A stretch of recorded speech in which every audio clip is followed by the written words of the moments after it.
Hello, welcome to Andrew Teaches Online. Today we're going to discuss... Okay, here we go. We're going to attempt to hit an uphill lie. For all the hilly lies that you're going to get, this is the easiest. So I'm going to start off with the easiest first. And the reason why I say it's the easiest is because the ball is already in launch position.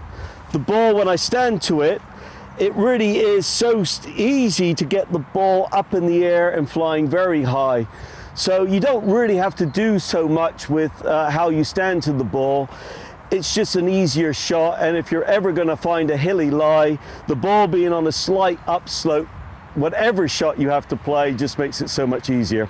So a situation like this, I may just, to be slightly different than how I would normally play, is get the ball a little further back in my stance.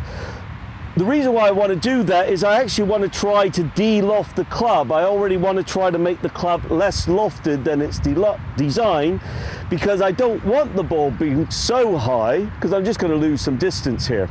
So you may also find that when you're on such a sloping lie, you will need to take more club for the distance. So what is normally a 7-iron distance, you might need to hit your 6-iron to get the same distance. But to try to compensate that, I push the ball back in my stance, so I'm playing it a little bit more in the middle than I would normally. I set up to it as per normal. Now there's always a tendency when you're on a hill in that your body will fall in the direction of the slope. So you have to fight that a little bit, because again, anytime you fall backwards on a ball, you're not really going to be making good contact with it. So try to just lean into the slope a little bit. My left knee will be more bent than my right knee, for example, because I'm just feeling that I'm trying to get into the slope.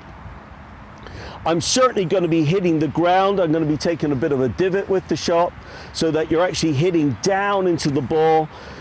If you get too steep, that will stop your follow through a little bit. So a lot will depend on the type of shot that you really want to hit and the distance you want to hit it. But just a little alteration with how you set up with your body, ball back, maybe keep a little bit more weight on your left foot than you would normally, and don't be frightened that you're actually going to be smacking and hitting a bit of turf out the ground. So other than that, this is as easy as it gets. So thanks for watching. Stay tuned for the next exciting installment. But in the meantime, if you have any problems, you can always send in a request or a question. You can also send me your swing. You can quite simply send it to my email address or even my WhatsApp, and I will send back a personalized analysis of your golf swing to help you get better.